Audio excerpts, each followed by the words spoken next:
Ya seguimos. Entonces vamos a la parte donde cómo se establece la población, la muestra y qué es el muestreo.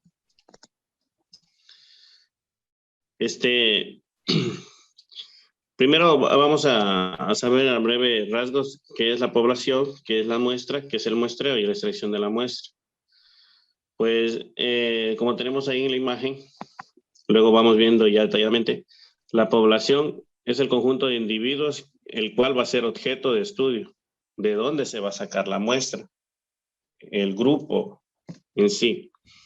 La muestra vendría a ser la parte de la población que representa el todo. O sea, de ese grupo o de esa población se va a sacar una parte de acuerdo a las características que se necesite y esa va a ser la muestra.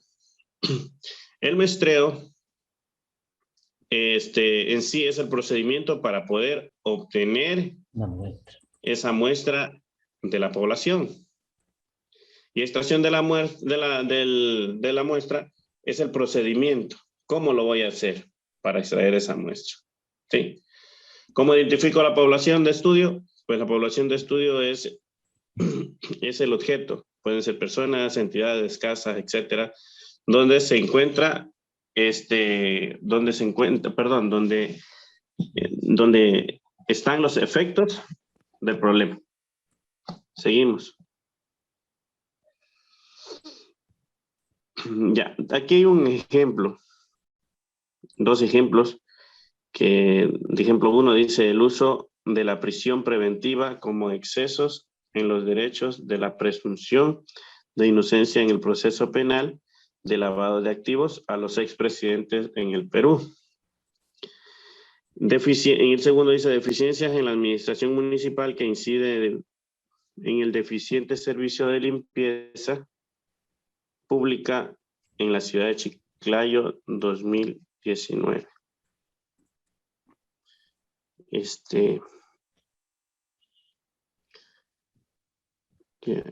Seguimos más adelante para poder definir esos dos ejemplos. La siguiente diapositiva.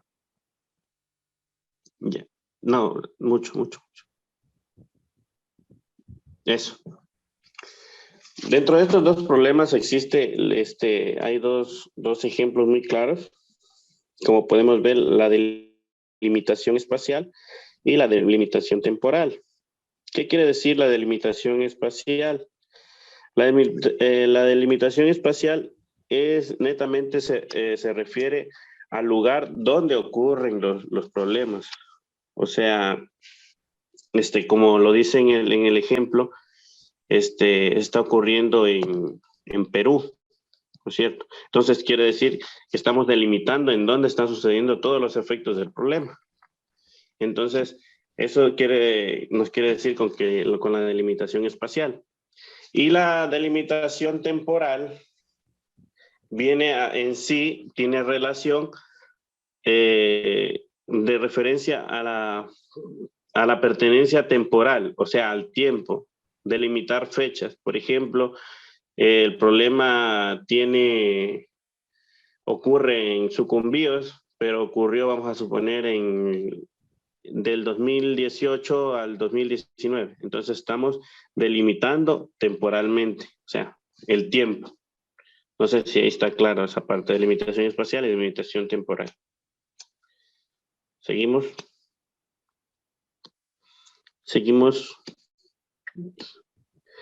Ya, ahora sí, aquí en sí, ¿qué es la población? Se llama población, como lo dijimos, al conjunto de elementos que deben ser analizados.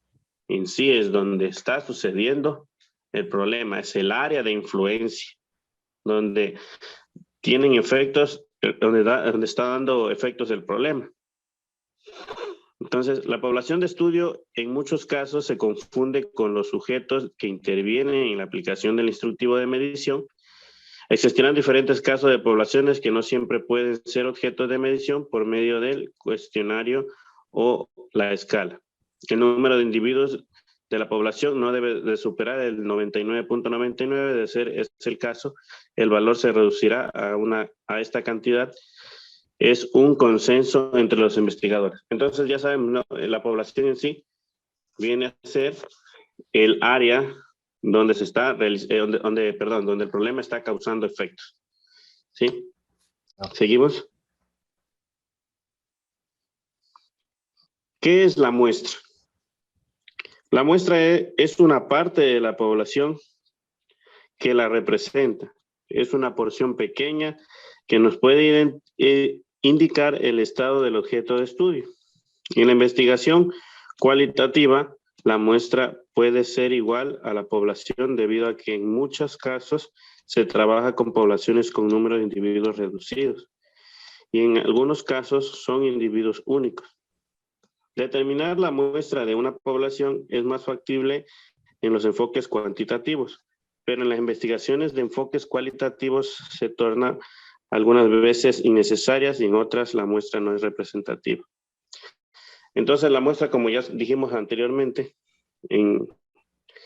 es una parte de la población, la cual va a ser analizada.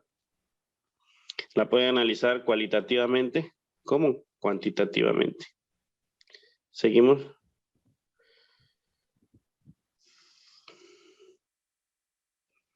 ¿Cómo se calcula el tamaño de una muestra cuantitativa? El tamaño de una muestra depende del tamaño de la población y el enfoque que tenga. En el enfoque cualitativo, por lo general, se estudia objetos únicos, o sea, con efectos únicos, o sea, con las mismas cualidades, donde la población es igual a la muestra.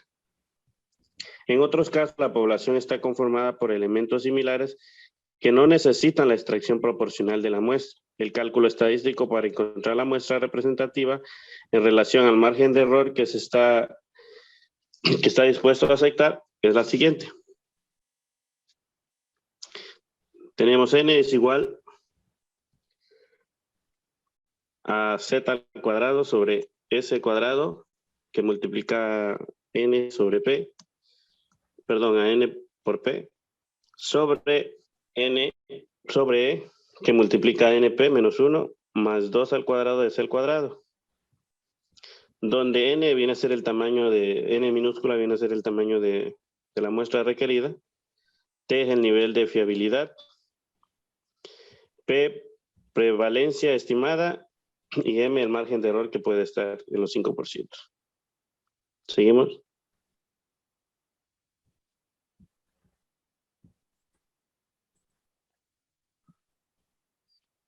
Seguimos. Ya. Existe algunas clases de muestras, las cuales se dividen en dos. Son las muestras probabilísticas y las muestras no probabilísticas. El muestreo probabilístico tiene el aleatorio simple, sistemático, estratificado y por racimos o etapas que le llaman. Y muestreo probabilístico tiene el intencionado, el accidental y por cuotas. ¿Seguimos? Bien. ¿Qué son las muestras probabilísticas? Son todas aquellas muestras que se pueden extraer de la población, donde cualquier individuo puede ser elegido, pero en su conjunto representa a toda la población. Distinguir entre cálculo de muestra es el número de individuos que integran la muestra y que representan a la población, y elección de la muestra es la elección de los individuos de la población que van a conformar la muestra. ¿Sí? Entonces, perdón. Aquí tenemos un ejemplo. Se lo voy a leer rápido. Sea la población de estudio conformada por 800 alumnos del colegio José Olaya, donde se requiere realizar una encuesta para conocer su opinión sobre el bullying. El cálculo de la muestra y la elección de la muestra seguirán los siguientes pasos. Cálculo de la muestra. Para el cálculo de la muestra se considerará permitir un error del 5% y un nivel de confianza del 10%. ¿Cuántos alumnos deben de ser encuestados como mínimo?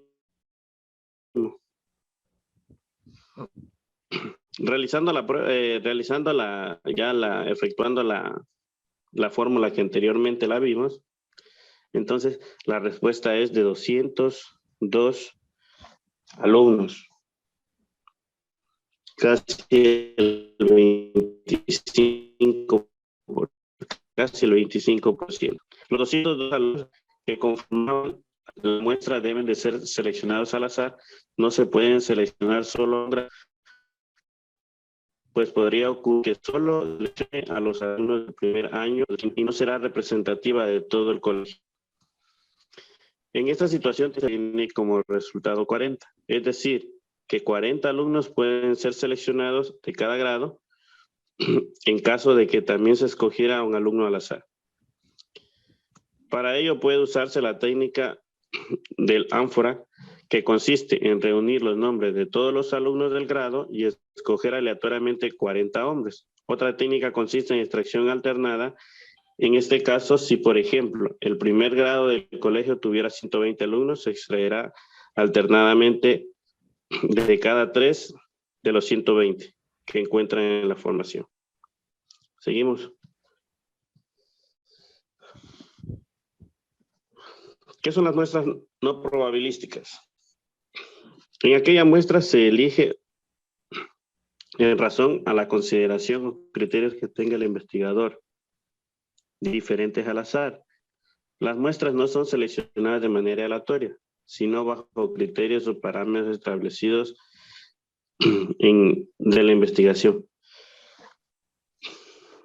Las muestras no probabilísticas tienen la siguiente clasificación: muestreo intencionado o razonado. Esta muestra probabilística, no probabilística, es muy diferente a la probabilística, porque, como lo dice el enunciado, este muestreo es de acuerdo a lo que el investigador crea conveniente, no es al azar. Tenemos el muestreo intencionado o razonado. Se caracteriza por la elección de la muestra por parte del investigador, quien aplica su criterio al momento de escoger. Es la muestra extraída en base a los criterios de inclusión y de conclusión formuladas por el investigador. Como lo dije, estas muestras se caracterizan más que todo define las características de la muestra el investigador, no la cogemos al azar. Siguiente.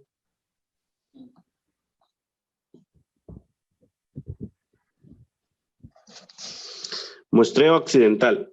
Es un muestreo práctico donde el investigador escoge la muestra tan pronto como la tenga a la mano.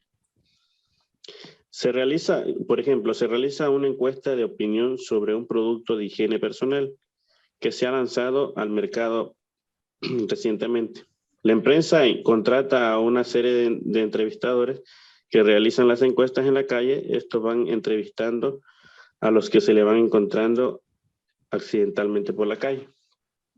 Bueno, esta es la sencilla, ¿no? Muestreo accidental, pues normalmente en la mayoría de investigaciones lo hacemos cuando queremos lanzar un producto. Vemos si es que la gente le interesa o no le interesa, y lo hacemos en cualquier parte donde circula bastante gente. Muestreo por cuotas es similar al estratificado, con la diferencia que en este caso existen las clasificaciones además de los estratos, que hace compleja la toma de muestra. Ejemplo: además de extraer muestras estratificadas por niveles jerárquicos de la organización, estas se dividen en grupos ocupacionales o se necesita clasificarlos por referencia, edades y sexo. Siguiente.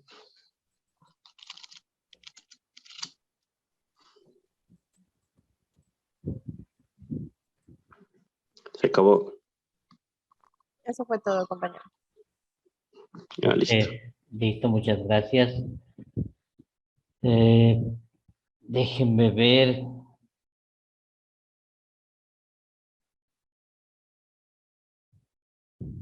Listo, este es el grupo 4, ¿no es cierto? Así es, Inge. Ok, vamos con el grupo 5, por favor. Quiero ver si terminamos hoy día, que hay la posibilidad.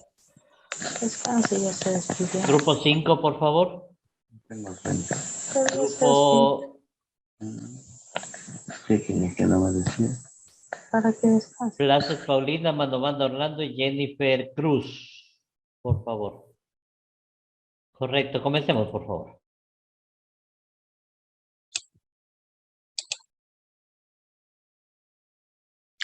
Buenas noches, compañeros. Buenas noches, ingeniero. Nosotros somos el grupo 5 y está conformado por la compañera Paulina Plazas, el compañero Orlando Manovanda y mi persona. Dentro del libro de guía de tesis y proyectos de investigación, vamos a hablar acerca del apartado. Sigue, por favor, Paulina. Inge, Diga. perdón que le interrumpa. Inge, le quería pedir un favor. De pronto, si nos ponen los compañeros del grupo número 7 hasta las 10:30, es que yo estoy en el trabajo haciendo cuarentena y aquí justo a las 10:30 cortan el internet. Si de pronto no alcanza, por favor, se nos pueden dejar para la otra exposición después el viernes. Sí, tocaría el viernes tomarnos un tiempito. Aunque el viernes quiero tomar la Gracias. evaluación, pero igual no tocaría. Continuemos, por favor. Paulina, por favor, puedes regresar al anterior.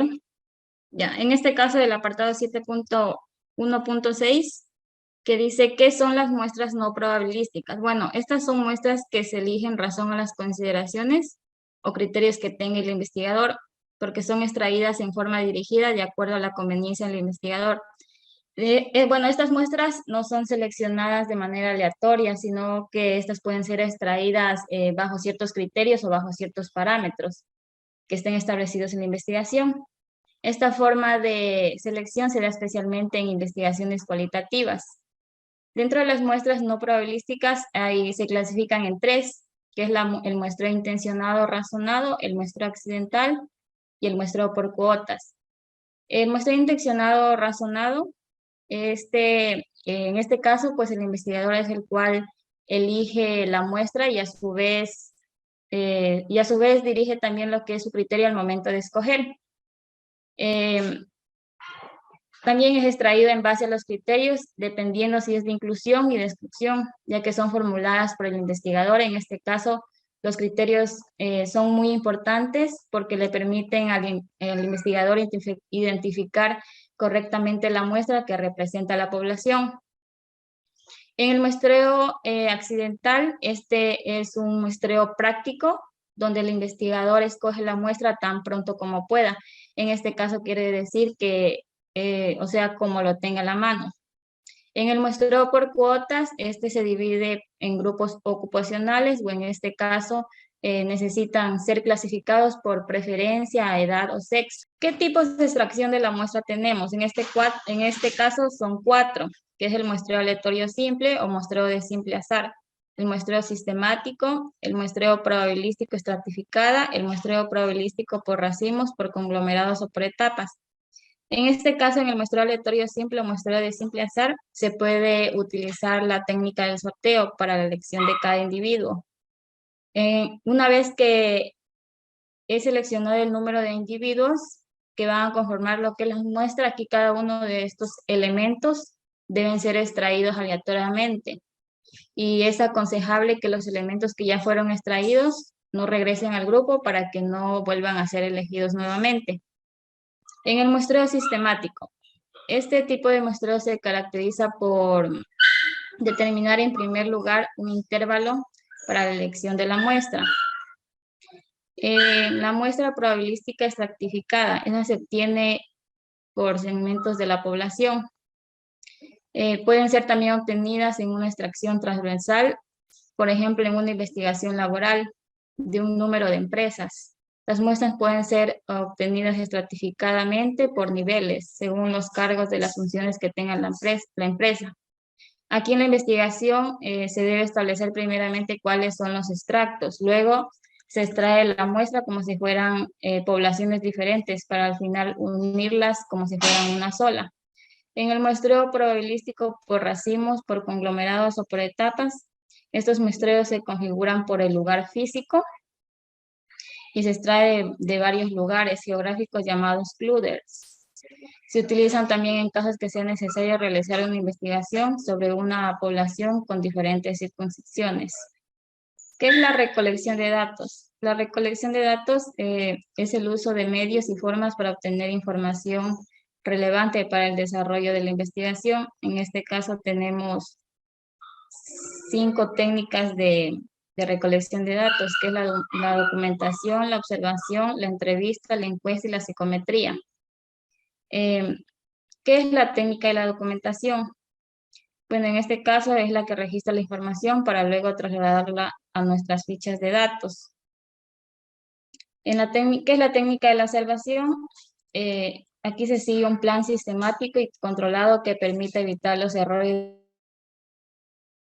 registro.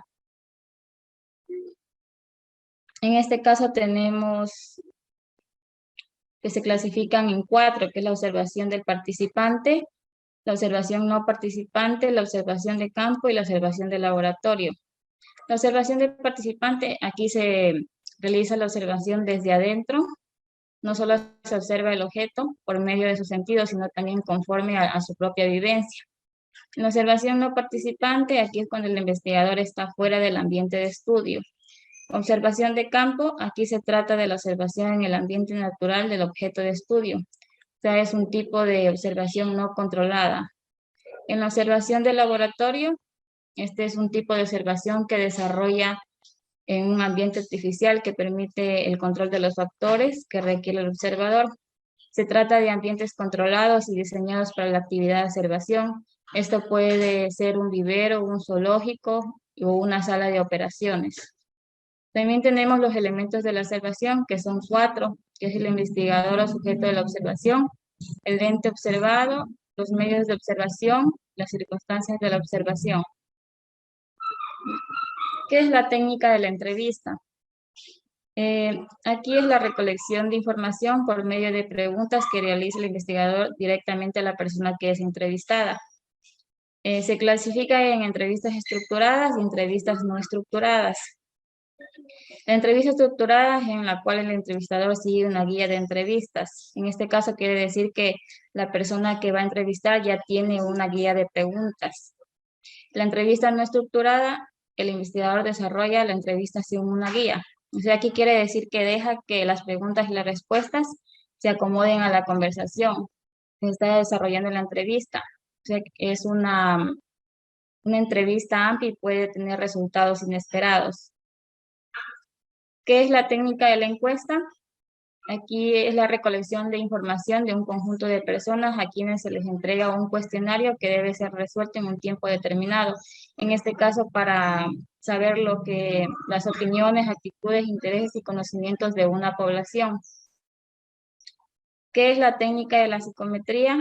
Permite el recojo de información por medio de un test de evaluación. Es asincrónico porque no hay contacto entre la persona que creó el instrumento y la persona que es evaluada. ¿Cómo elaboró el instrumento de medición?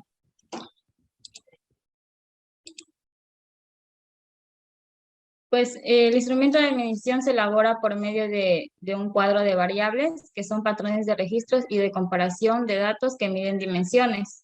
Tenemos 2 clases para poder medir lo que son los instrumentos de medición. En este caso son las clases tanto físicos y documentales. Para el primer caso se utilizan los instrumentos físicos, tales como las balanzas, el metro, el termómetro, entre otros. Y para el segundo caso se utilizan los instrumentos documentales, tales como el cuestionario, la escala y el inventario. Los instrumentos físicos miden las que son las magnitudes físicas conforme a las unidades fundamentales del sistema internacional. Son kilogramos, gramos, miligramos. Los instrumentos documentales miden las magnitudes categóricas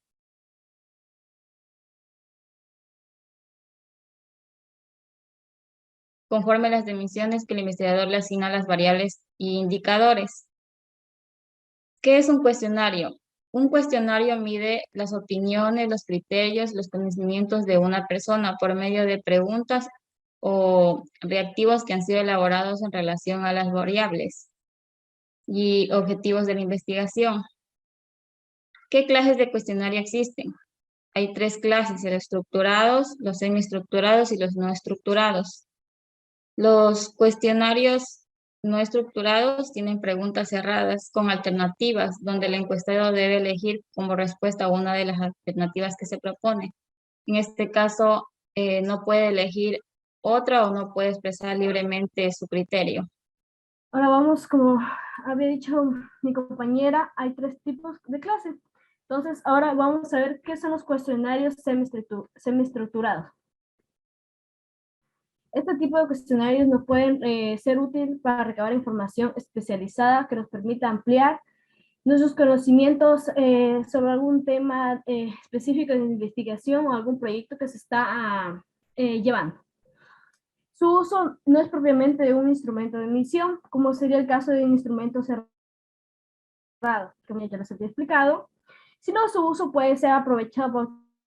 Ahorita voy a salir de la presentación para... Aquí, el ejemplo de un cuestionario semiestructurado, tenemos la primera pregunta. ¿Está de acuerdo usted que para acreditar la violencia física en violencia familiar requiere de un peritaje médico? Entonces las opciones, la persona que esté llenando el cuestionario, las opciones puede ser no, sí, no, estoy de acuerdo, no estoy de acuerdo, no tiene algún entendimiento del tema. La segunda pregunta tenemos, ¿usted está de acuerdo con la violencia física y violencia familiar? Implica las extensiones de lesiones corporales externas, como lo había dicho, sí, no, nunca, no estoy de acuerdo o no tengo conocimiento acerca de esto. ¿Está de acuerdo usted que la ley de violencia familiar, ley 3036-4, la ley para prevenir, sancionar y erradicar la violencia contra las mujeres y las integrantes del grupo familiar, previene adecuadamente la violencia psicológica? Bueno, entonces la persona que está llenando, de acuerdo a su entendimiento o de acuerdo a que lo que haya pasado, tiende a llenar aquí las opciones que les expliqué. Y así, la 4 está la violencia psicológica. La 5, ¿qué opina usted sobre la falta de regularización en la ley sobre la violencia económica o patrimonial? Entonces, este tipo de preguntas nos ayuda a tener el conocimiento de la persona que se está entrevistando. Entonces, puede ser de diferente edad, puede ser que tenga una persona esté evaluada de 25 a 30 años, o puede ir de 30 a 40 años, o de 40 años a 50 años, de acuerdo a la persona a la edad que se va a entrevistar. Tenemos otro ejemplo, la violencia económica a nivel socioeconómico. ¿Considera usted que afecta en mayor medida? Una pregunta específica. ¿Qué recomendaciones propone usted para parar, reducir la violencia económica matrimonial? Entonces, estos son algunos de los ejemplos de acuerdo a un cuestionario semiestructurado. Vamos a ver ahora qué son los cuestionarios abiertos. Como lo he dicho, las anteriores preguntas, pero aquí es otro tema. Son cuestionarios que tienen preguntas abiertas para que sean respondidas libremente por parte del encuestado, manifestando su parecer, considerando criterios respecto a las preguntas planteadas. Al igual que se indicó que los cuestionarios estructurados, este tipo de cuestionarios en muchos casos no lo tienen el uso de instrumentos de medición, sino que estos la utilidad específica es para hacer un criterio de diferentes edades. En la elaboración del proyecto y en el desarrollo de tesis es recomendable tener las opiniones especialistas, que desde un punto de vista nos amplíe el panorama de la investigación. Pues en muchos casos nuestro punto de vista puede ser equivocado y llevarnos a un error en la investigación. Abiertos son una herramienta, los cuestionarios abiertos son una herramienta muy útil a efectos de obtener información que amplíe y mejora la investigación. Entonces, como tenemos un ejemplo aquí de un cuestionario abierto, que es de acuerdo a un punto de vista de la persona que se va a tomar datos o alguna investigación, tenemos desde tu punto de vista, ¿qué funciones consideras que se debe llevar a cabo en un área de control interno? Aquí la persona que hay, de acuerdo a su criterio o conocimiento, tiene que llenar. De las funciones que mencionaste, ¿qué funciones nos están cumpliendo adecuadamente? Igual, sucesivamente, de acuerdo a la persona, a la cierta edad, el tipo de proyecto que se va a llevar. El ejemplo 3 dice, ¿consideras que las funciones de puestos están claramente establecidas? ¿Por qué? ¿Qué recomiendas? Entonces la pregunta 3 nosotros nos da a entender que la persona, de acuerdo a lo que haya escrito, tiene un amplio conocimiento, un poco conocimiento, propone algo para mejorar el proyecto que se está elaborando. Se puede decir elaboración de shampoo a base de una fruta de maracuyá. Entonces, aquí si la persona sabe o no sabe de un producto, se ha probado, y si no ha probado, pues no tendrá conocimiento. Pero si ha probado, tendrá ciertas recomendaciones de acuerdo al tema. Vamos con la otra. Vamos, ¿cómo dice? ¿Cómo se elabora un cuestionario? Entonces, para llevar cualquier cierto proyecto de investigación, tiene que hacer una base de datos, un cuestionamiento. Claro, todos estos proyectos e investigaciones tienen un límite, tienen un cierto límite, es limitante, no es abierto para toda población. Entonces, tiene un cierto límite. Entonces, y su cuestionamiento es un instrumento que busca medir la variable o la influencia de variables. Por eso, la elaboración del cuestionario se realiza teniendo en cuenta cuadro de variables, efectos de relacionar las variables a sus indicadores. Además, es necesario identificar el nivel de investigación para establecer el tipo de relación que hay entre variables.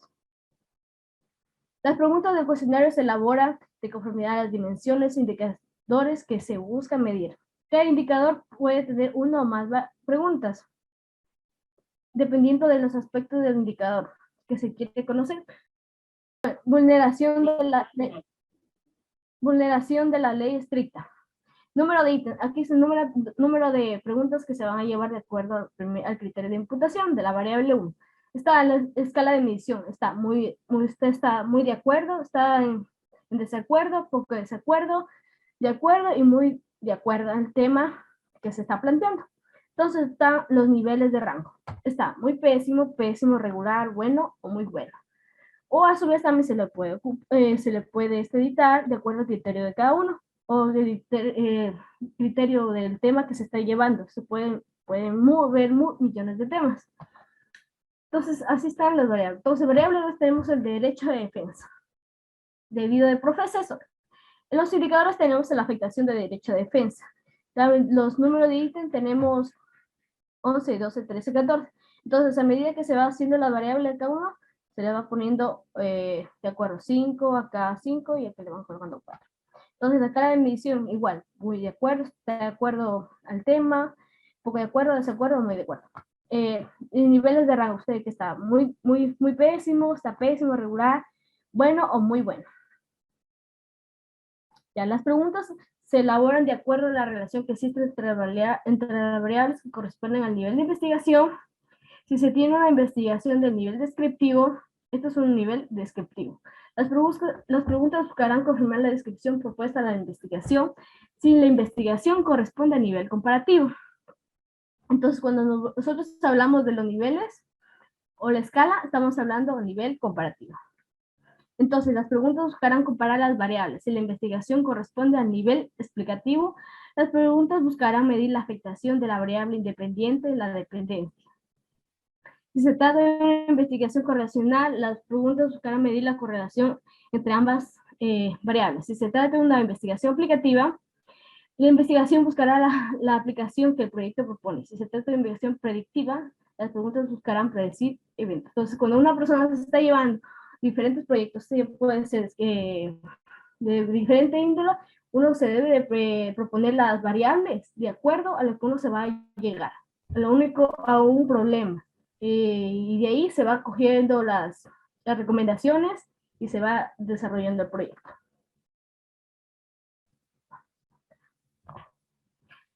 Vamos a ver algunas pautas metodológicas para la elaboración de instrumentos como son las siguientes. El primero tenemos identificar el objeto de evaluación que se relaciona con las preguntas de investigación.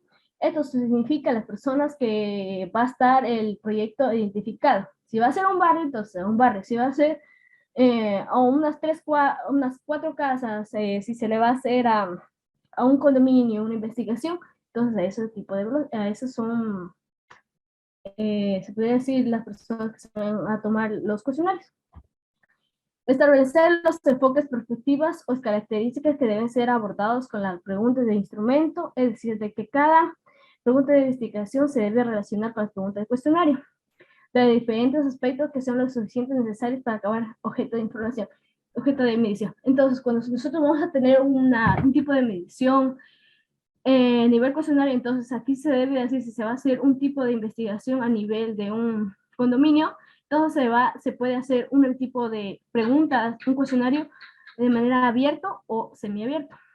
Entonces, con preguntas de acuerdo a tipo de edad, a tipo de necesidades, etc. Estructurar las preguntas en forma ordenada y agruparlas por cada indicador o variable que se quería medir, lo que les estaba diciendo.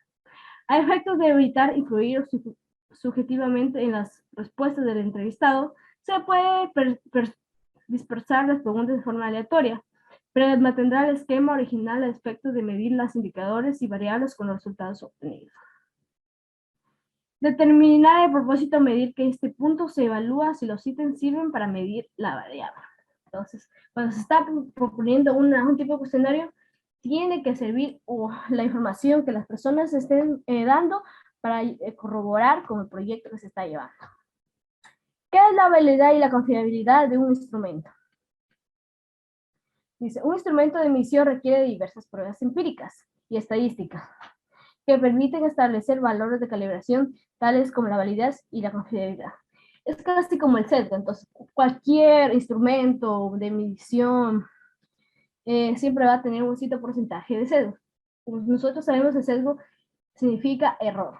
Ya, entonces tenemos una ilustración acerca de la confiabilidad y la validez. Entonces, aquí vemos que aquí en los puntos son los datos, ¿ya? Entonces se ve que aquí en la tabla están dispersos y no dan al punto. Aquí está en el medio, que debe ser la confiabilidad. Entonces, esto no está válido ni es confiable. En el segundo dardo, se ve que los datos apuntan a solo uno, pero no dan el medio. Entonces, hay confiabilidad, pero no hay validez. Sus datos son erróneos. Cuando vemos en el dardo 3, vemos que los datos es confiable y dan el medio. Es confiable y hay validez de los datos que se están llevando.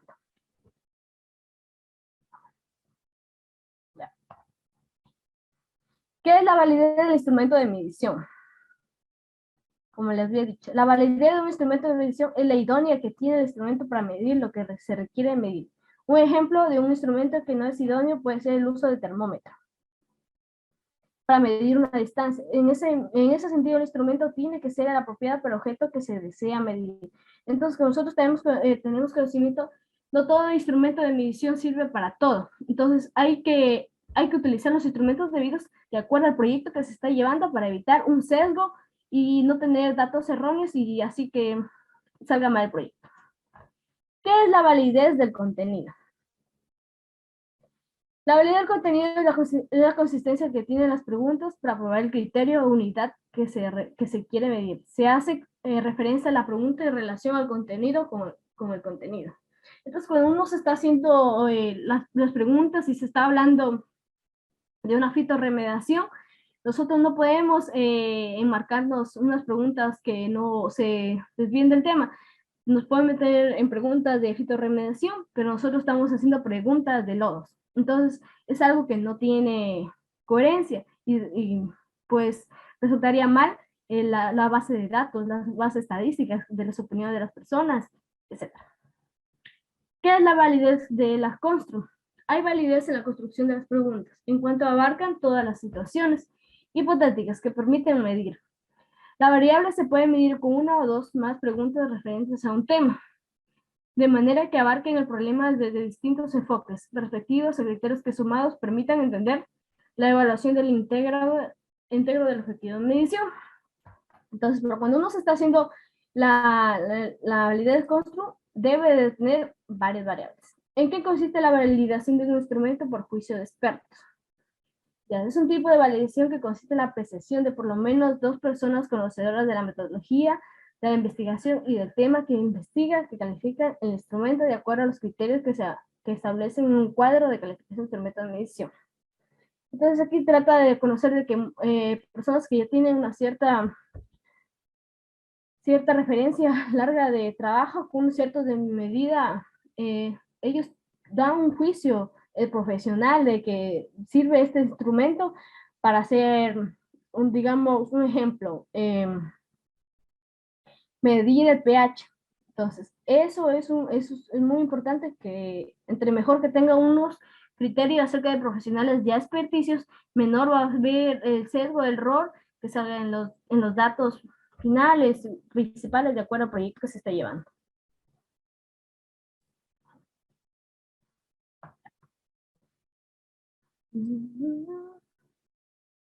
Ya, vamos a ver un ejemplo. Dice, la tabla de validación de la propuesta de por Corral en el año 2009.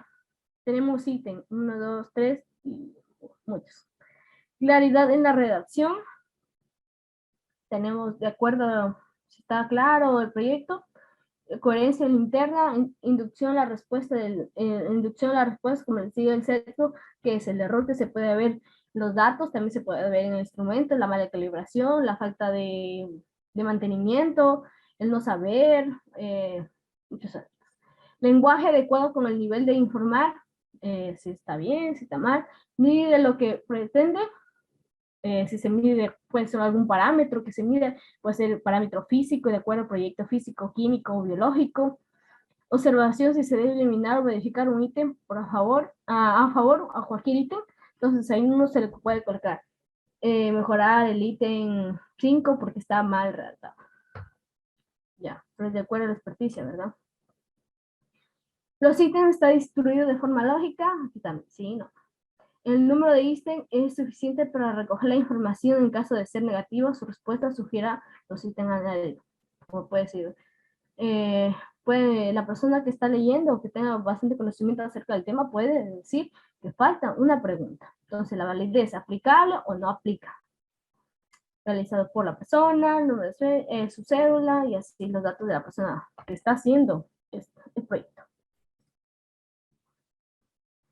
Ya. Entonces, ¿qué es la matriz de datos? Entonces, para eso se tiene que haber una matriz de datos, de cuántas personas se están evaluando. La matriz de datos es el conjunto de respuestas que se ha obtenido como producto de la aplicación de cuestionario y que son tabulados de un cuadro de doble entrada que grafica a los entrevistadores con sus respuestas codificadas en valores que pueden ser en algunos casos dicotómicos y otros policómicos, como el 1 al 5, así por ejemplo se tiene. Ya, entonces, aquí va 1, aquí la pregunta 2, 3, 4, 5, entonces todo esto de aquí les da son preguntas. Estas son unas bases de datos. Dice, ¿cómo se calcula la validez estadística? El cálculo de la validez estadística se puede realizar mediante la prueba esférica de Barr y el Kamen. Esto de aquí es bastante utilizado para proyectos grandes, donde aplican estadística, pero estadística más avanzada. Estadística más avanzada para ver la validación de instrumentos y de proyectos grandes que se están realizando. De esta manera, si se tiene esto de aquí es una regla, y la prueba de Barker menor a 0.5 y una significada menor a 0.5, el instrumento será válido. Asimismo, se deberá verificar que la comunidad sea mayor a 0.4. Así, por ejemplo, se tiene la siguiente tabla. Entonces, valores para el cálculo de la validez. Entonces, tenemos la prueba, la comunidad medida, esto como les decía, esto de aquí es una regla que utilizan para proyectos más grandes y tabla de valores mucho más grandes. Significancia de prueba esférica de Barker. También Barker y Camión. Indicador, entonces, si dice que esto de aquí es mayor que 0.4, va a valer. Mayor que 0.5 va a ser bien. Y menor que 0.05 debe estar bien. Si esto de aquí rebasa, entonces esta prueba está mal. Es errónea y no sirve. Entonces tendría que hacer de nuevo para que nos dé los valores de aquí.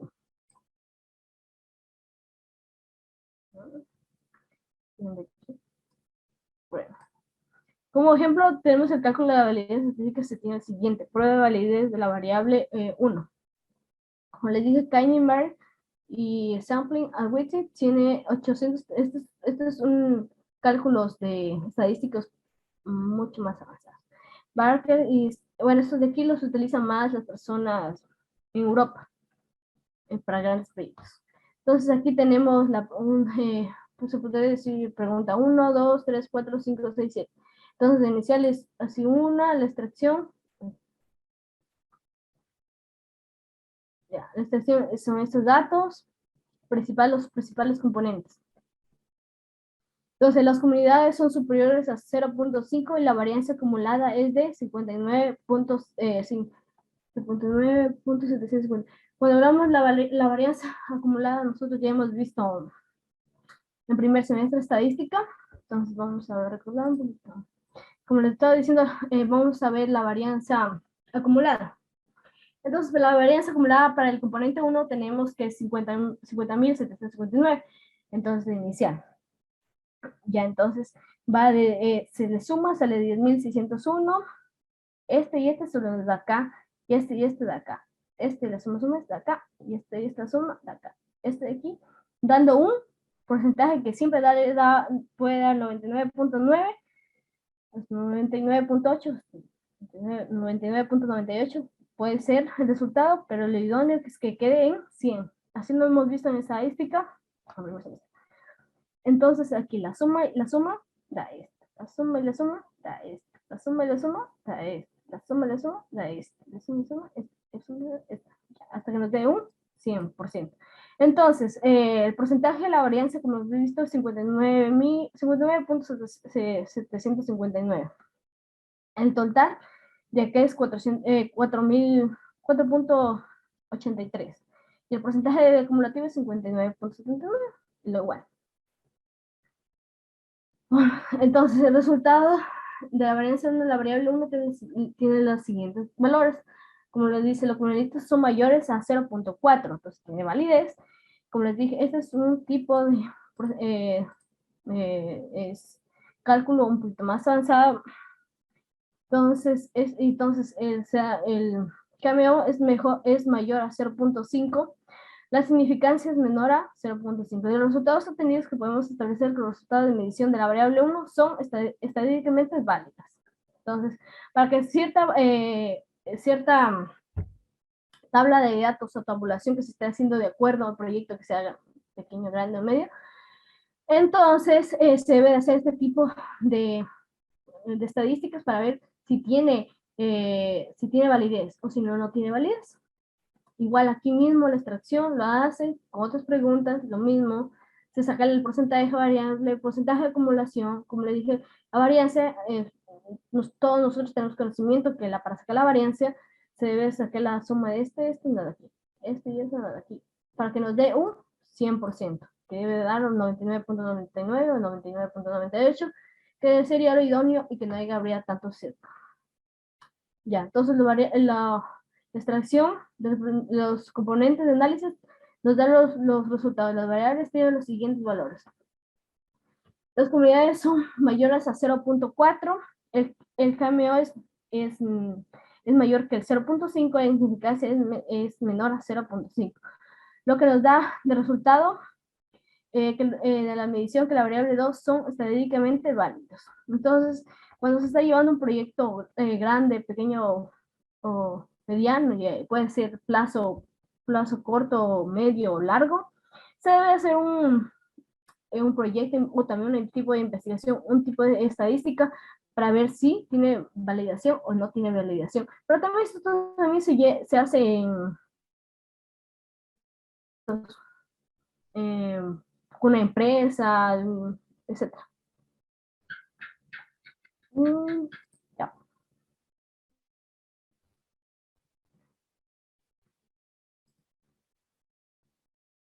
Tenemos 9 minutos.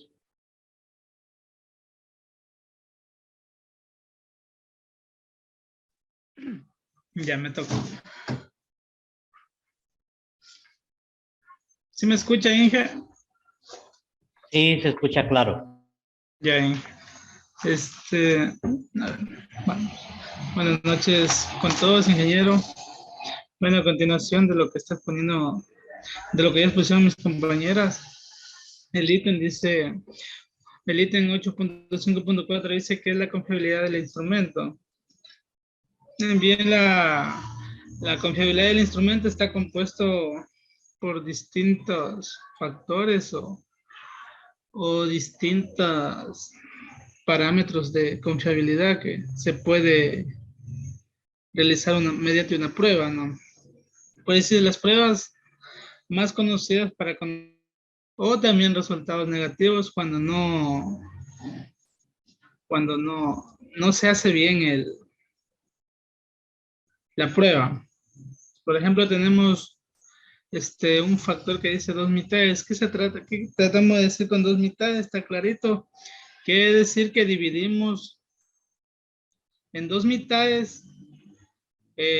Tomémosle como ejemplo un informe que estemos haciendo. Por eso dice, para utilizar este modelo se divide la escala en 2 partes.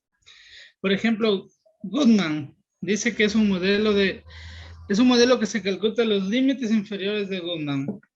Pero Goodman, aparte de hacer eso, es una técnica cuantitativa que mide las actitudes y la intensidad de lo que se esté representando. Paralelo. Paralelo dice que para utilizar este modelo se asume que todos los elementos tienen varianzas. ¿Y qué dice paralelo estricto? Paralelo estricto es, o sea, lo que asume de lo que está de lo paralelo. O sea, dice que para el modelo asume los supuestos de modelo y también asume que las medidas son iguales a través de los elementos. Ya dice el estadístico alfa de Cronbach. Dice que este es un coeficiente que consiste en obtener la medida de las correcciones de las variables. O sea, son métodos de confiabilidad, ¿no? Por ejemplo, el estadístico KR20. Por ejemplo, esta es la técnica más conocida de confiabilidad por consistencia interna, que quiere decir que si nosotros estamos realizando, digamos, por ejemplo, estamos en una zona, tomamos una muestra, podemos hacerle mediante este método estadístico KR20. Claro que ese método está compuesto de una fórmula en el cual nos tiene que dar un resultado positivo. Pásale, compañera, por favor.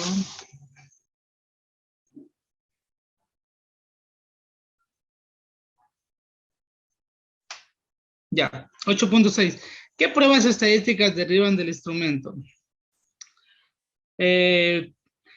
La prueba paramétrica, ¿qué dice que es la prueba paramétrica? Se basa en la distribución de los valores numéricos de la media y de la desviación estándar. O sea, aquí vemos lo que es bastante estadística. Igual, acá tenemos el análisis de la varianza, también llamada ANOVA. Esta técnica estadística es el contraste de una hipótesis basada en resultados experimentales para conocer el valor de la variable. En este caso, o sea, todos ya con la palabra que nos diga hipótesis ya nos imaginamos, por ejemplo, digamos, nosotros a simple vista, si estamos haciendo algún estudio, cogemos alguna muestra de una zona de aquí de la Guagre, más o menos ya tenemos un resultado óptimo casi, ¿no? Ya, el análisis de regresión consiste en determinar un modelo matemático. O sea, este es el que va ordenando la función de las X. O sea, pues, del 1 hasta infinito, ¿no? Dependiendo de lo que estemos haciendo. La prueba no paramétrica. No paramétrica, sí.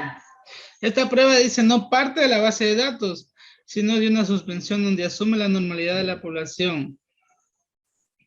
Entonces esto nos quiere decir que esta prueba no es confiable porque esta prueba nos quiere decir que podemos tener el 50% bueno y 50% malo. Entonces esta prueba es que nos va a dejar con dudas. Por ejemplo, dice el análisis de la varianza, de la covarianza. Es igual también llamada INCOVA. Este método se utiliza para el análisis de extensiones de la varianza. ¿Qué quiere decir? Si estamos tomando el ejemplo de una zona de aquí del Lago Agrio, pues si estamos solo haciendo bloque urbano, podemos también extendernos a una parroquia rural. Eso nos quiere decir. Extensión es de acoger más campo, ¿no? Y el análisis por protocolo. Esto nos quiere decir que este análisis se utiliza para medir la eficacia de la intervención ya que analiza los datos tomados según el tratamiento y contraposición de los datos que se quiere tratar. O sea, como que ya nos dice clarito, una vez ya tomado todos los datos, esta es la prueba que vamos, ya. Por ejemplo, aquí tenemos que es la escala.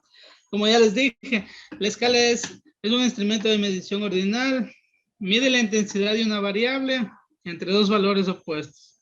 Puede tener distintos valores que pueden ser seleccionados por la persona evaluada. En este caso se puede estudiar dos muestras, yo que sé, puede ser dos parroquias para dos personas. Y ahí vamos sacando sus características, todo. Aquí tenemos que es la escala de Thurston y Gutham.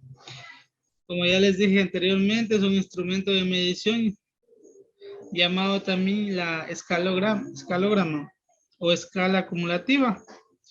En este instrumento, el encuestado indica hasta qué nivel está de acuerdo. Los valores se van acomodando. Aquí tenemos un ejemplo. Si la escala se divide en 7 secciones y el encuestado indica el número 5, entonces indica que, en su opinión, el factor que se mide es una intensidad de 5 grados en una escala de 7 valores. En este caso quiere decir que si tenemos una parroquia, la parroquia está conformada de dichos habitantes y quieren venir, yo que sé, por elecciones a sufragar, querer inscribirse más personas, o sea, si la parroquia les dice, tenemos un límite, ya no les permite. Por eso dice una intensidad de 5 grados en escala de 7 secciones o valores. ¿Qué es la escala de diferencial semántico? Bueno, esta escala aplicamos en encuestas para conocer sentimientos de grado de satisfacción, anhelos, que varían entre dos extremos. ¿Puedes usarle, compañero? El 8.8 tenemos que es el inventario. Por ejemplo, un inventario, ya con decir inventario nosotros ya nos podemos imaginar, ¿no? Inventario ya nos dice todo. El inventario es un instrumento de medición por cantidades en forma nominal, pues se puede medir por unidades, por grupos. Por ejemplo, aquí tenemos un ejemplo, ¿no? Por ejemplo, tenemos en características, tenemos en años, hombres de... A ver, aquí tenemos las características. Aquí tenemos cuántos hombres y cuántas mujeres y el porcentaje. Por ejemplo, aquí si sumamos todo esto nos va a dar la cantidad que tenemos acá arriba. Y sumados hombres más mujeres nos va a dar el total de 536. Ese es un inventario. Por ejemplo, un inventario se lo puede hacer, si hablamos de cualquier lugar de trabajo, es por ejemplo como usted también, Inge, o sea, cuando uno se entra a trabajar, toca hacer la Contraloría, un papel de todo lo que uno tiene, ¿no? Y cuando se sale también. Eso es como un tipo inventario. Por ser servidores públicos. Y acá tenemos la elaboración de un marco teórico. Sabemos que el marco teórico es la parte principal de un informe. Que obviamente que el marco teórico está formado por su concepto, la teoría, los elementos, sus antecedentes, sus bases teóricas, la definición de los términos básicos, obviamente su metodología, sus resultados, la investigación y todos sus conceptos teóricos de lo que estemos investigando en este caso, del proyecto que estemos investigando. Esa es Inge nuestra exposición. Ok, muchas gracias. Bien, vamos a continuar.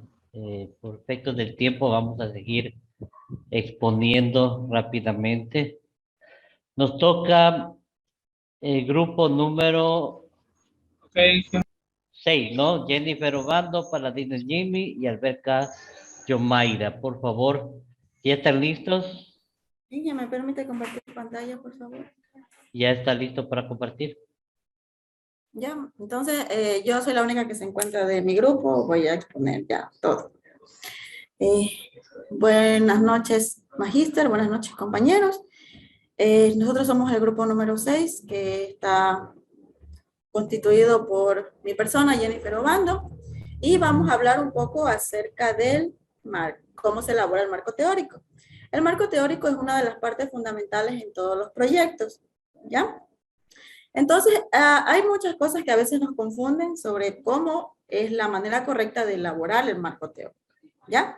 Pero antes de eso tenemos que saber qué es un marco teórico. Son investigaciones exploratorias como las monografías, el marco.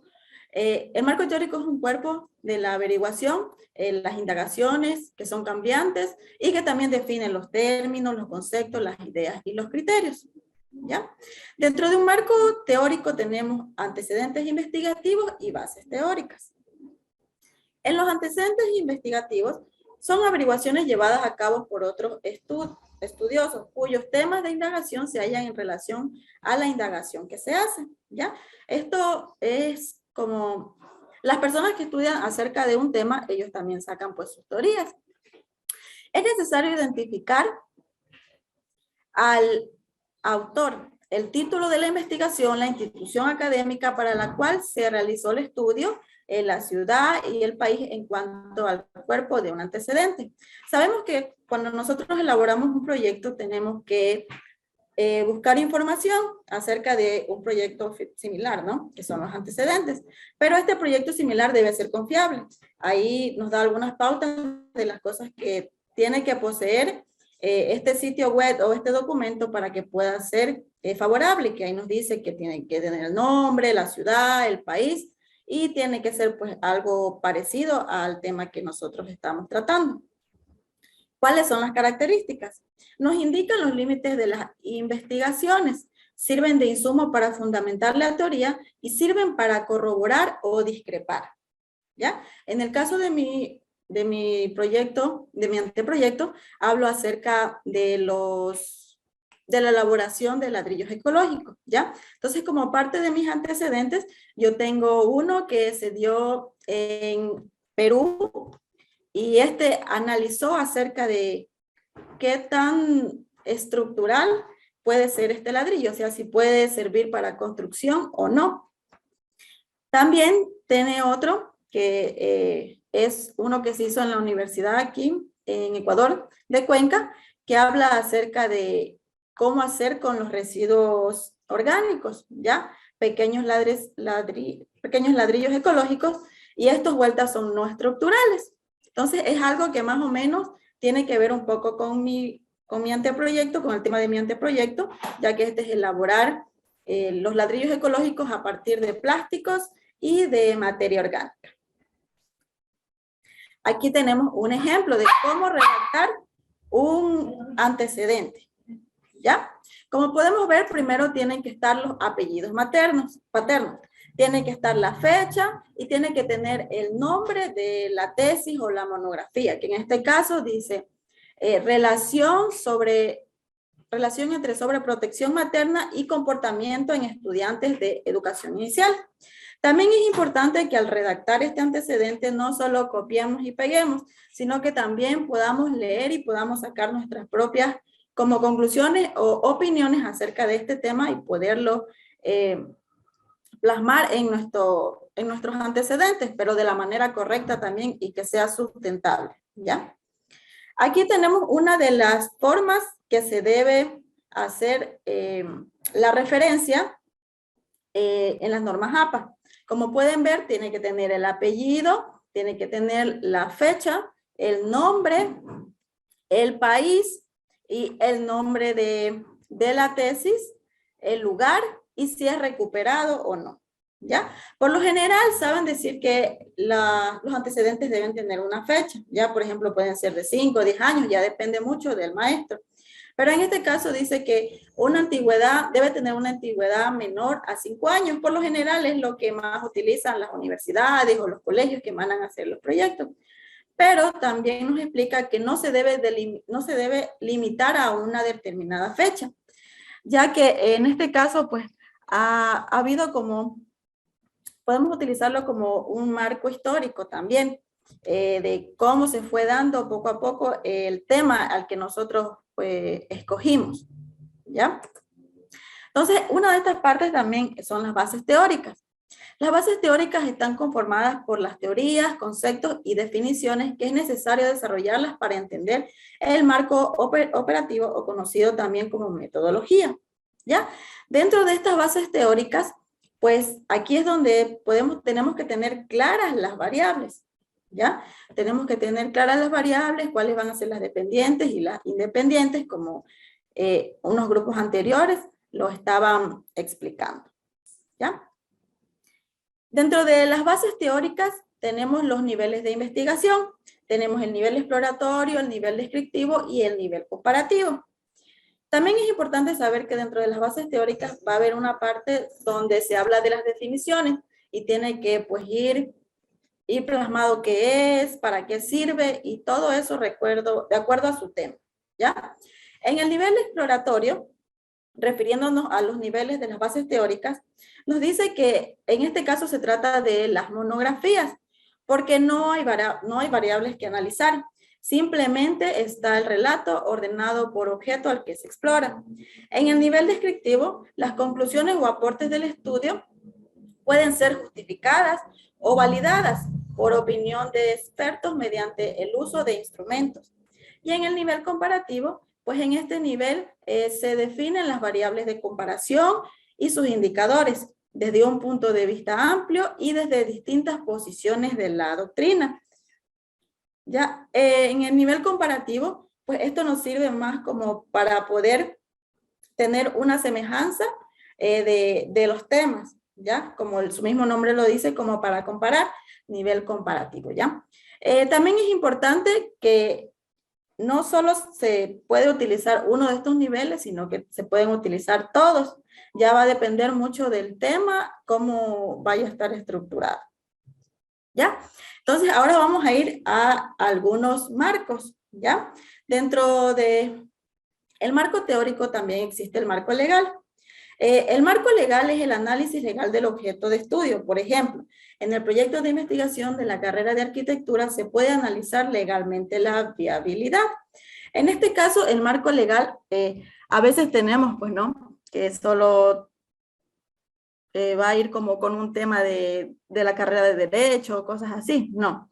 Pero este marco legal también va cuando nosotros, por ejemplo, en nuestro proyecto vamos a utilizar, como vamos a medir algún como aire, suelo o agua, nosotros podemos utilizar, en el marco legal podemos utilizar los que son las normativas, los que son las leyes, todo lo que tenga que ver pues con cosas judiciales, ¿ya? También tenemos lo que es el marco referencial. En el marco referencial se desarrollan los hechos referenciales que ayuden a nuestra investigación en la definición de términos u operacionalización de las variables, ¿ya? En el marco referencial son como algunos trabajos, estudios, libros que nos ayudaron a que nosotros podamos entender un poco más acerca de nuestro tema. Como su nombre mismo lo dice, es como algo referencial, ya que nos ayuda a comprender mejor el tema. También tenemos el marco histórico. El marco histórico es, creo que una parte que nos va a ayudar mucho a comprender, porque va a hablar acerca de la evolución, ¿ya? Aquí nos dice, pues, ¿no? Que el marco histórico se desarrolla la evolución que ha tenido el objeto de estudio a través del tiempo. En este caso podemos, bueno, como yo hablaba en mi anteproyecto acerca de los ladrillos ecológicos. Y, por ejemplo, yo diría que el marco histórico sería cómo se fue desarrollando este ladrillo, que comenzó del ladrillo tradicional, que sabemos que es quemado y todas esas cosas, a ahora otro nuevo, una idea innovadora, ¿ya? Que nos ayuda a reciclar y también no hace tanto daño a nuestro planeta, ¿ya? Y es importante, ¿no? Como nos dice ahí una parte donde dicen, nota, los desarrollos de estos marcos investigativos son aplicables conforme a la necesidad que tenga la investigación, pues en muchos casos resultarán innecesarios y en otros casos resultarán muy importantes. Va a depender mucho de nuestro tipo de proyecto que vayamos a realizar, si utilizamos todos los que son el marco legal, el marco referencial y el marco histórico, o solo utilizamos uno o no utilizamos ninguno, ¿ya? Vamos a ir al marco operativo, que es también conocido como la metodología de investigación, que diríamos que es la parte un poco más complicada, porque en este marco es donde se desarrolla y se da solución a cada uno de los objetivos que nosotros planteamos al inicio de nuestro proyecto. El marco operativo viene después del marco teórico, contiene los procedimientos de recolección, procesamiento y análisis de la información. Es la parte central del estudio porque de este capítulo se obtienen los resultados. Tenemos en la recolección de información, puede haber lo que es el cuestionario, un inventario, la escala y la ficha de recolección, que son, bueno, temas que justo el grupo anterior nos estaba explicando un poco acerca de cómo se elabora esto, el cuestionario, los inventarios, qué son las escalas y cómo se codifica un poco la información. Ya. Entonces, como podemos ver, esta es una forma, un cuestionario para poder obtener los resultados, ¿ya?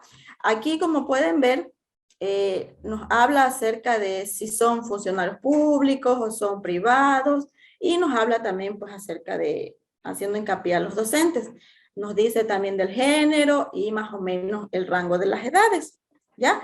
En esta matriz se cuenta con 5 rangos, ¿ya? El primero, que sería que está muy en desacuerdo, el segundo en desacuerdo, el tercero poco de acuerdo y el cuarto de acuerdo, el quinto muy de acuerdo, ¿ya? Como el magíster nos explicaba, es bueno poder tener respuestas cuando uno va a hacer cuestionarios o encuestas, respuestas claras donde uno pueda sacar como el porcentaje de una manera más fácil, ya que si como hacemos una pregunta abierta, vamos a tener distintos resultados y eso va a ser un poco más complicado al poder sacar un resultado.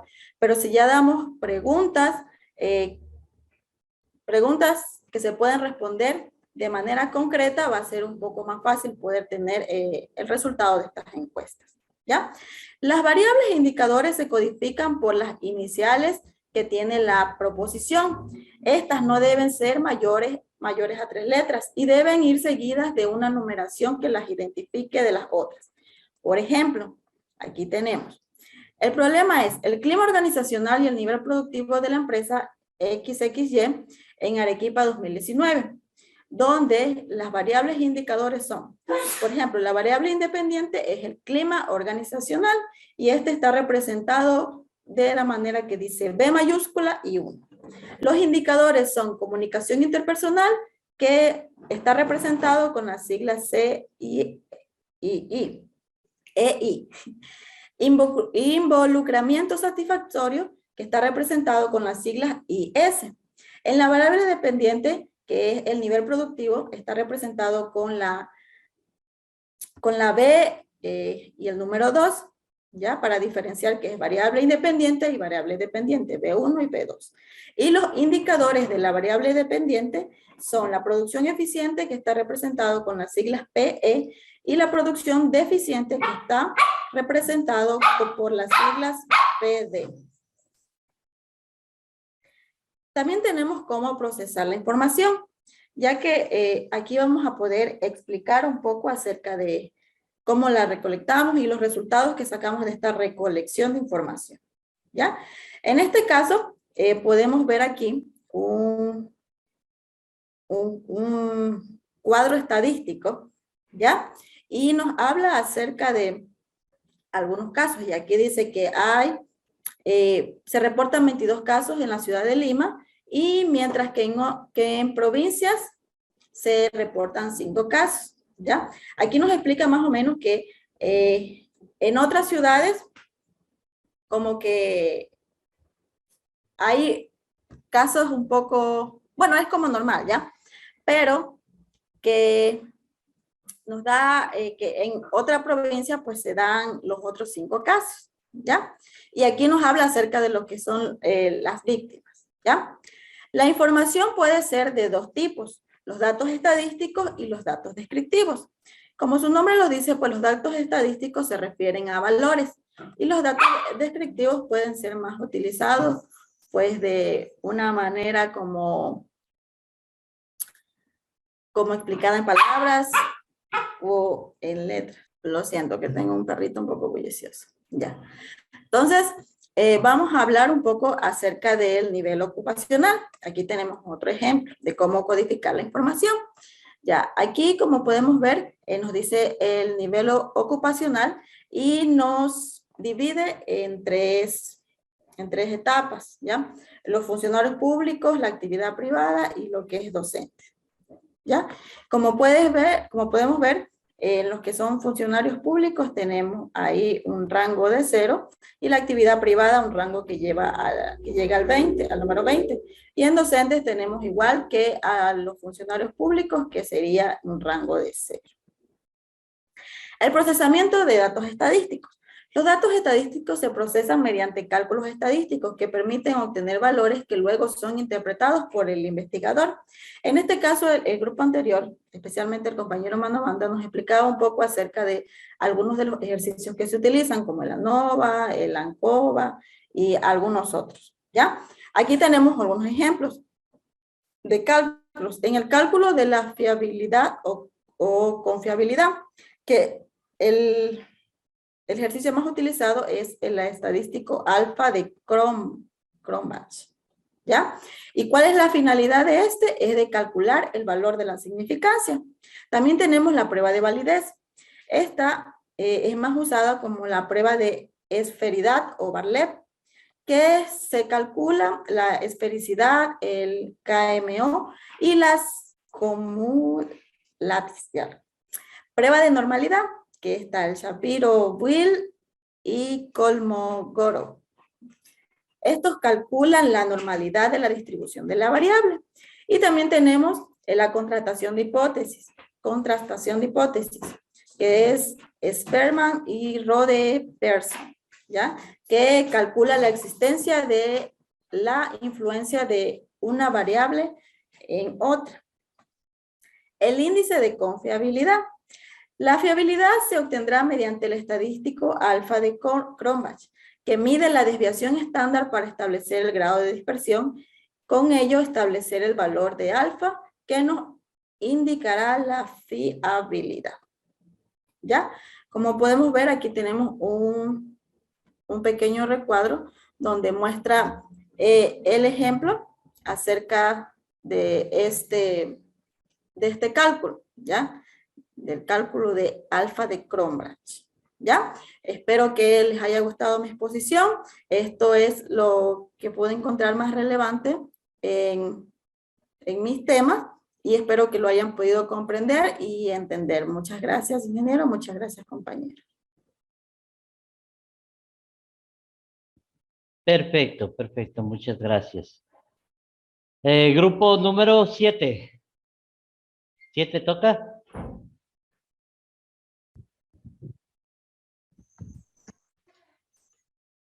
Sí, Ingel, 7 le toca, pero ya nos quedan 5 minutitos. A ver. Correcto. Vamos, grupo 7, Enrique Daisy, Murillo Edith y Flores Cristian. Buenas noches, Inge. ¿Avanzamos en estos 5 minutos, Inge? Dígame. Avanzamos en estos 5 minutos, ¿sí?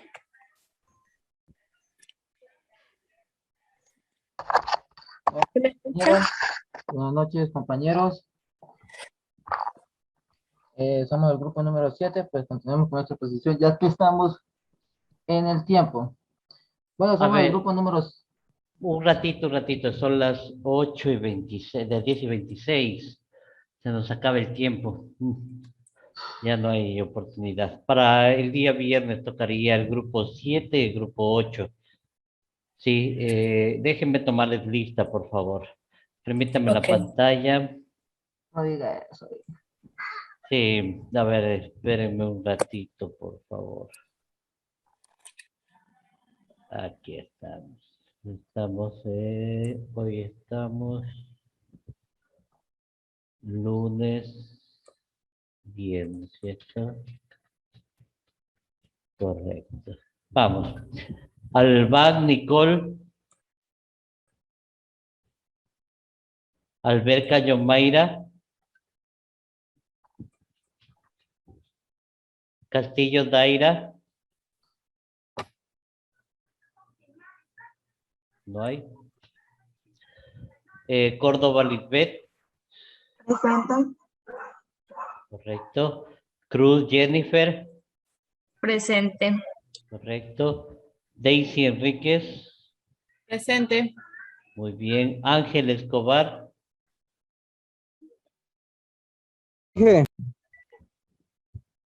Giovanna Estrada. Presente, Inge. Correcto. Flores Cristian. Presente. Guillermo Goyes.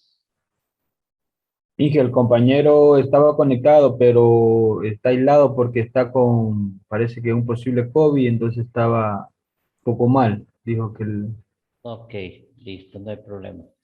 Víctor Herrera. Presente. Correcto. Marjorie Luna. Presente. Bien. Orlando Manobanda. Estuvo. Presente, Inge. Correcto. Edith Murillo. Presente, Inge. Correcto. Jennifer Obando. Presente, Inge. Jimmy Paladines. Perfecto. Paulina Places. Presente, Inge. Perfecto, gracias. Jimmy Portilla. Paulina Prado. Presente, Inge. Correcto, gracias. Carlos Ramírez. Presente. Melba Ramírez. Presente. A ver, Carlos Ramírez. Se confundió, Carlos no está. Ya. Esa es ya la voz tan simple de Carlos. Víctor Vázquez. presente. Eso es vos. Listo. Ya, chicos, entonces el día viernes, por favor, vamos a tener las dos últimas exposiciones y una evaluación. No se olviden, ¿sí? Vamos a tener la primera hora, vamos a tener las exposiciones y las dos últimas, y la última hora vamos a tener una evaluación. Por favor, estarán preparados con todo lo... Inge. Inge. Inge. Anda suave la evaluación, no nos mata nada. Habíamos pedido que envíe al grupo las diapositivas, pero nadie lo ha hecho. Bueno, ahí tienen que ponerse de acuerdo para que se pasen las diapositivas. Yo creo que es un trabajo en equipo, tienen que hacerlo, ¿no? Tienen que hacerlo. Si no, yo les puedo pasar porque yo tengo las diapositivas. Usted las tiene todas, sí, por Sí. favor. Ya, déjeme ver si las Inge, descargo y si eso... dígame. Dije, si las publica en Classroom todas. Sí, ya voy a ver si que les bajo las diapositivas para pasar. ¿Listo? Sí, Inge, mejor mañana lo hago. publíquelas en Classroom. Ya, no hay problema. Listo, chicos, muchas gracias. Yo estoy un poquito enfermo, entonces mis disculpas es que no pude estar mucho tiempo. Ya, chicos, cuídense mucho si estamos conversando. Gracias por todo. Pasen bien. Hasta luego. Hasta el viernes. Hasta luego, Inge. Gracias, Inge. Bien.